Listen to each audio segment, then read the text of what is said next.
Hello and welcome to GFC Weekly, where we bring you anything and everything to do with the Geelong Football Club. This episode will be covering the 10 players in the 2012 National Draft most likely to be selected by the Cats with their first selection, pick 16. I've gathered information on these 10 players from a variety of sources and brought it all to you in one package for your convenience.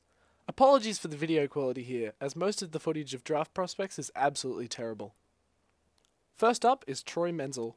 Brother of Geelong star Daniel, Troy Menzel is a medium forward from the Central Districts. He's a natural footballer who knows where the goals are and has a good awareness and decision making as well as being a fine mark of the ball. Athletically, he's one of the best prospects of the draft, boasting good endurance, pace and agility. He's calm under pressure and has been compared by many to Geelong's Steve Johnson.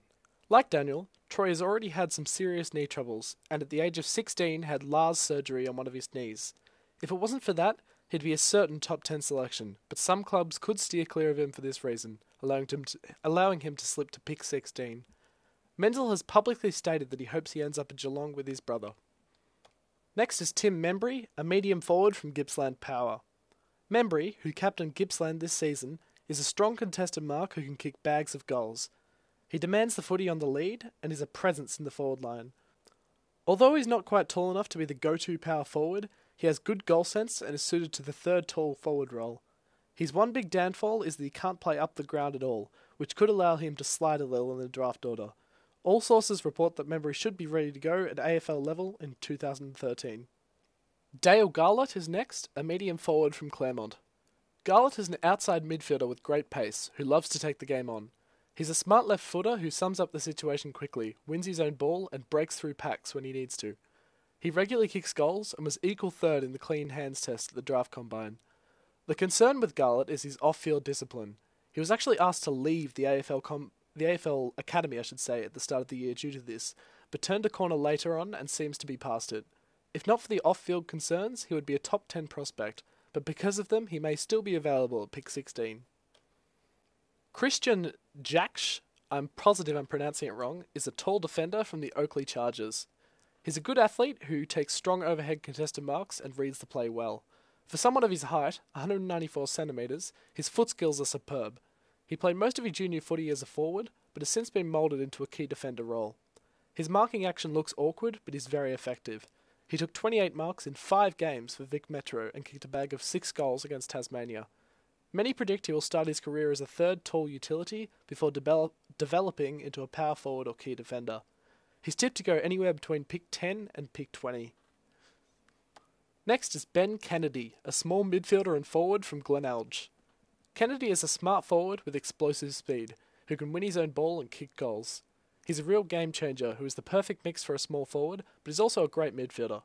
He isn't very tall at 174 centimetres, but possesses a booming left foot kick. He won the All-Australian honours for the second time this year after a stellar carnival that saw him gather 131 disposals in 5 games, with 23 clearances and 9 goals. Nathan Hrovat, another shocking one to pronounce, is a very short unballer who can play anywhere on the ground. Hrovat boasts great endurance and knows how to win contested possessions and dispose of them well. He's not a freak athlete, but is a smart, clean, one-touch player who would be an integral part of any midfield. The clearance specialist racked up 126 possessions across 5 games at the National Championships and was named Vic Metro's most valuable player and All-Australian. He also polled equal second on the clean hands test at the draft combine with 28 of a possible 30. Next up is Jake Stringer, a tall forward from the Bendigo Pioneers. I'm not actually sure if he's any relation to Jesse Stringer from Geelong, so if anyone can let me know, that'd be great. Stringer has a first-rate attack on the footy, which he can win for himself when he needs to. He's a good disposal and is strong overhead. He's a natural goal kicker and has played mostly forward this year, but can play in multiple positions. He badly broke his leg in 2011, and if not for that, he would be the prospect of the draft. The injury still slightly affects his running, which has cast some serious doubt over his career longevity by his peers. He managed a perfect score in the goal-kicking test at the combine and finished equal first in the clean hands test. Nick Vlastuin, the player most widely tipped to end up at the Cats, is a medium defender from the Northern Knights. Vlastuin attacks the football as hard as anyone. He's a clean, one-touch player who's strong both in the air and at ground level. He's highly skilled in most areas, especially tackling, being a very physical player. He's a natural leader, having captained Vic Metro this season, and serves as the team workhorse. His high work rate and stamina are a major plus. Although he's not the best athlete, his lack of pace being the main concern, his ball skills and effort certainly make up for it, earning him All-Australian selection this year. He reads the play like few others can, and was named high in the best players of the Northern Knights in the last 4 games of the season. Remember the name, because he's my pick to end up with the Cats. The second last player I have for you is Nick Graham of Gippsland Power, a 183cm tall medium midfielder. Graham is a terrific competitor, with great lateral movement and evasive ability.